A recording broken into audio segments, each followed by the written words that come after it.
haɗin kai da tafiya tare, ko da munafukai da mahasada na biyo mu.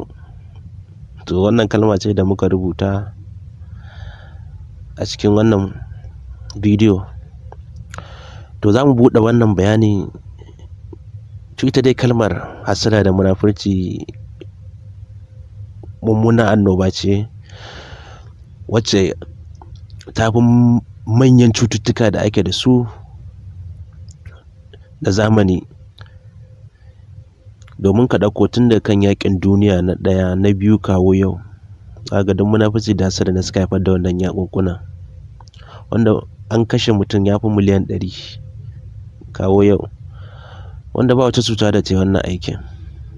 To kun ga hatsarin munafurci da hasada, da ya sa muka ɗauko domin za ku yi tafiya da iyalinku ku gane waye mai bibiyan munafurci da hasada, abokanku, maƙotanku, a tsakaninku ku gane.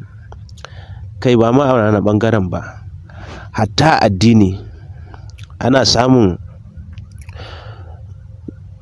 masu shiga da siffa ta hasada. Domin mu kawo misali, akwai wanda wasu ne za su ɓata mare ko kuma ya tsani wasu, sai zai amfani da addini domin a cutar da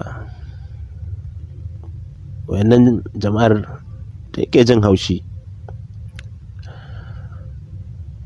Ko ɗauko misali a kaina, ina da mata 1, 2, 3, 4 ma, amma kai kana da ɗan laluba ka samu guda 1 wacce za ta hana ka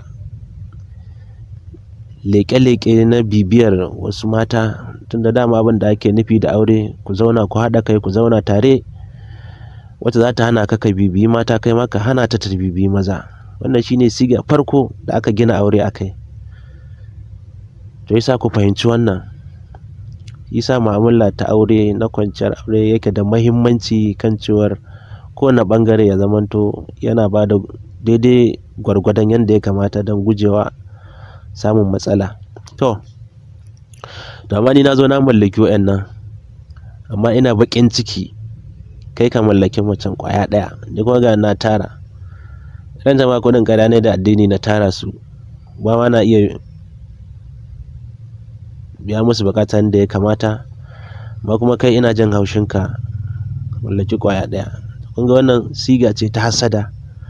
Haka idan muka ɗauko kamar yadda muka ce addini ana samu, ka ɗauko misali mai tatsi ne,